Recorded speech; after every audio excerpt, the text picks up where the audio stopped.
What if everything you thought you knew about Jesus is just the doorway to a larger spiritual truth? Edgar Cayce, often called America's most documented psychic, gave over 14,000 trance readings. In those sessions, he described a Jesus whose life, training, and message challenge mainstream assumptions. Missing years abroad, a path through initiatory schools, teachings on reincarnation, and a practical method for healing that anyone can begin to practice.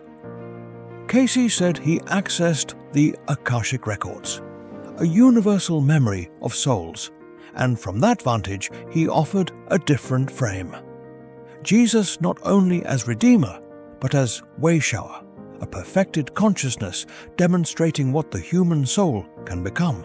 Let's jump into this. In Reading 5749-14, 1941. In Cayce's material, the silent years in the Gospels aren't blank at all. He describes Jesus, often under the name Jeshua, studying and traveling for 17 years across India, Egypt, and Persia before his public ministry. The purpose wasn't tourism or novelty, it was apprenticeship. In this telling, the young Jesus trained with teachers versed in meditation, breath, and prayer disciplines, energy and healing, and the architecture of consciousness. He learned to quiet the personality so that divine mind could move through without obstruction. What makes this picture distinctive is the contrast Cayce draws with some Eastern renunciate ideals, where certain schools spoke primarily of withdrawing from the world. Cayce says Jesus would later press the opposite: transform matter through love. Don't flee the field, till it, heal it, raise it. In Reading 2067-1, Cayce revealed that Jesus explicitly taught reincarnation. But while Eastern religions saw it as a cycle of suffering to escape, Jesus framed it as God's gift of unlimited opportunities to perfect the soul. In Reading 5749-8, Cayce said each lifetime was a chance to grow closer to perfect love, a message later suppressed by church councils. Here is one of Cayce's most controversial claims: that Jesus taught a form of reincarnation, not as a sentence to endless return, but as a merciful curriculum. Souls, he said, take multiple lives to learn, refine, and finally express divine love without distortion. In this view, born again isn't a single moment. It's the ongoing awakening to who we really are across lifetimes. Cayce's framing shifts the tone from fear to opportunity. Each lifetime is another opening to grow in patience, courage, compassion. The judgment becomes less a courtroom and more a mirror. What we cannot love yet returns to us to be loved into wholeness. In Reading 262-103, Cayce explained that Jesus understood illness as a spiritual imbalance, healed by restoring harmony with divine love. Cayce himself demonstrated this principle in thousands of medical readings. In Reading 3124-2, a woman with terminal cancer was guided to transform fear into faith, shift her diet, and pray daily. Within 6 months, no cancer could be found. Cayce's medical readings parallel his portrait of Jesus. Illness, he said, often reflects disharmony, emotional conflicts, hardened attitudes, or long-held fear. Healing begins when consciousness realigns. Forgiveness softens the body's armor. Prayer steadies the nervous system. Diet and rest support the repair that reconciliation makes possible. In this light, Jesus' healings aren't violations of nature, but demonstrations of higher law. What happens when a mind truly surrendered to love meets a body ready to respond? Pause and consider this. If love is not a feeling but a force, a coherent field, then practices that increase coherence, meditation, truthful speech, service, gratitude, make healing more likely, not less. According to Reading 2067-11, Jesus' soul was nurtured in the Essene community, a mystical Jewish sect living near the Dead Sea.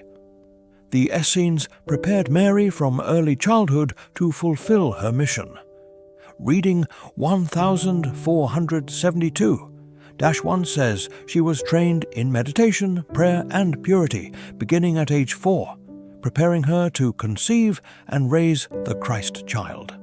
So, that said, Cayce's readings also place Jesus among the Essenes, a mystically inclined Jewish community along the Dead Sea. In that setting, tradition and prophecy blended with rigorous spiritual practice. Cayce paints a picture in which Mary was carefully prepared from childhood, trained in purity of heart, devotion and prayer, to carry a soul of unusual luminosity. In parallel, he describes Jesus as formed by teachers who preserved ancient wisdom and initiatory knowledge, not to replace Torah, but to fulfill it at a deeper octave. In this telling, nothing is accidental. Readiness meets timing, and a long story converges in one life. Another of Cayce's boldest themes is pre-existence.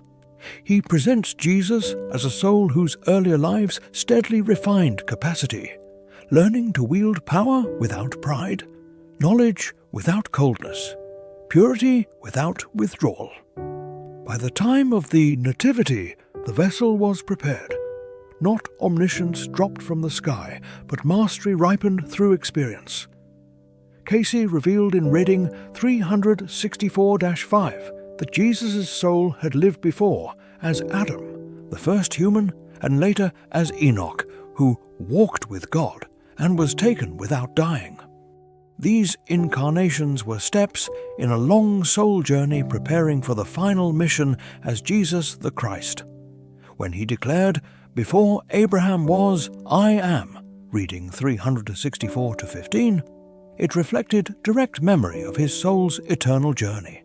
This gives new meaning to lines like, "Before Abraham was, I am." In Cayce's view, such sayings gesture to memory, awareness of the soul's long arc, and to the presence at the core of all becoming. According to Reading 294-150, Jesus underwent initiation in the Great Pyramid of Egypt. In Reading 5748-6, Cayce explained that the pyramid was not simply a tomb, but a temple of initiation. There, Jesus experienced symbolic death and resurrection, preparing him for the mission in Jerusalem. He directly encountered the truth that consciousness survives physical death. Cayce frequently cites Egypt and the Great Pyramid in particular, not merely as a tomb complex, but as a temple of initiation, where candidates symbolically died and rose into a new consciousness. In that setting, Jesus is said to have encountered teachings about the soul's post-mortem journey and to have rehearsed inwardly the passage from fear to surrender. The point wasn't spectacle, it was integration, a body and mind so attuned to spirit that even death becomes a doorway, not a wall.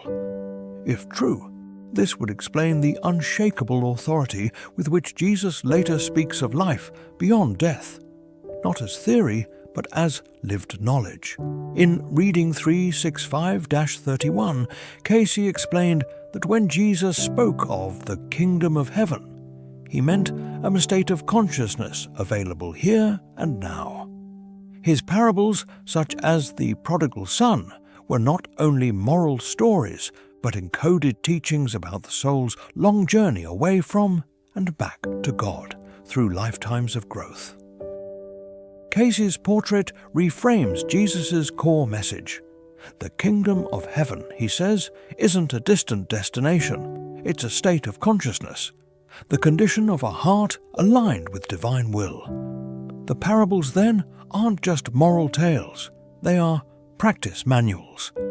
The prodigal son becomes the soul's arc, leaving the source, tasting distance, and then returning home, wiser, humbler, fuller. The miracles become illustrations of spiritual law in action. As consciousness aligns with love, matter yields, blindness becomes sight, paralysis becomes movement, scarcity becomes enough. In this key, Jesus is not only Saviour to be worshipped, but teacher to be followed, not as an idol, but as a model. In reading 262-14, Cayce explained that Jesus did not pray to an external God in the sky. His prayers were attunements to the divine presence within. Our Father who art in heaven was an acknowledgement of the divine spark within all souls. When he prayed, "Not my will but thine be done," reading 281-41, he aligned his human will with his higher self. In Cayce's lens, Jesus' prayer life isn't pleading to a far-off throne. It's attunement, tuning the instrument until divine music can play through it. Our Father recognizes presence, both transcendent and within. "Not my will, but thine," is the yielding of the personality to the soul's knowing, the small steering wheel handed to the deeper captain. This is the secret of power Cayce highlights. The less the ego resists, the more the Christ consciousness, the pattern of divine sonship, can move unhindered. So, perhaps the most expansive statement in Cayce's material is this: Christ is not only a name, it's a level of consciousness. Jesus is the Christ because he fully embodied it.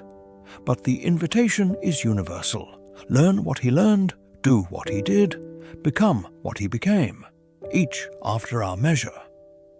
Greater works than these shall you do becomes less hyperbole and more prophecy of human maturation. Cayce foresees a time when many souls awaken to this pattern together, a kind of spiritual renaissance where healing, direct guidance, and intuitive communion are recognized as natural capacities cultivated with humility and love. The greatest revelation of Cayce's readings is this: Jesus' message was never about blind belief. In reading 262-125, Cayce explained that Jesus' mission was to awaken each soul to its divine nature. Christ consciousness is not reserved for one. It is the destiny of all. Through meditation, prayer, dream study, forgiveness, and above all love, each of us begins to live the same path he demonstrated. Cayce's followers often point to historical turns, councils, doctrinal codifications, institutional consolidations to explain why themes like reincarnation, inner illumination, or practical mysticism faded from mainstream theology. Whether or not one accepts that specific history, Cayce's through line is clear. When power centralizes, teachings that decentralize power, direct access to God, personal responsibility, multiple lifetime growth, tend to be minimized. In that light, the Comforter, or Holy Spirit, is not a distant third person alone, but the living current of Christ consciousness, available to guide any sincere heart back to the center. Cayce's practical spirituality. Cayce emphasizes that the way is doable and daily. Sit in quiet each day. You breathe gently. Let the mind grow still. Not to escape the world, but to become a clearer channel within it. Pray as attunement. God is love. Repeat until the body softens and the breath deepens, and let the heart catch up with the words. Watch your dreams. In Cayce's framework, the soul uses dreams to tutor the waking self. Keep a notebook. Look for patterns of fear, forgiveness, guidance. Practice unconditional love in small, concrete acts. Forgive. Tell the truth kindly. Share what you have. In Cayce's view, love is the law under which all other laws harmonize. Align your work and relationships with conscience. When love leads, vitality tends to follow. The claim isn't that effort earns grace. It's that effort makes room for grace to act. In Reading 3976-29, Cayce revealed that Jesus foresaw an age when millions would awaken to Christ consciousness at once. This would bring about a global spiritual renaissance where healing, telepathy, reincarnation, and divine communication would be understood as natural human abilities. This is what Jesus meant by, "Greater works than these shall you do." He envisioned humanity stepping into its shared divinity, not someday in heaven, but here on earth. Imagine that. Entire communities of awakened souls co-creating a world shaped by love, healing, and spiritual awareness. Cayce said, "This age is not far off." Cayce's Jesus does not shrink the gospel. He widens it. From mere belief about a figure to participation in a pattern. The cross remains central, but as the supreme act of love through suffering that transfigures the very energies that harm us. Resurrection remains central, but as a sign that life is stronger than death, and that consciousness is not capped by a tomb. For traditionalists, this may challenge doctrine. For seekers, it offers a bridge.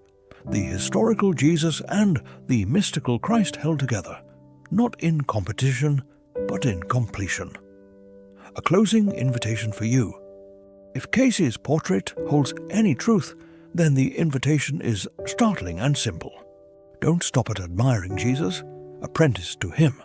Pray as he prayed, to align, not to bargain. Love as he loved, concretely, sacrificially, without scoreboard.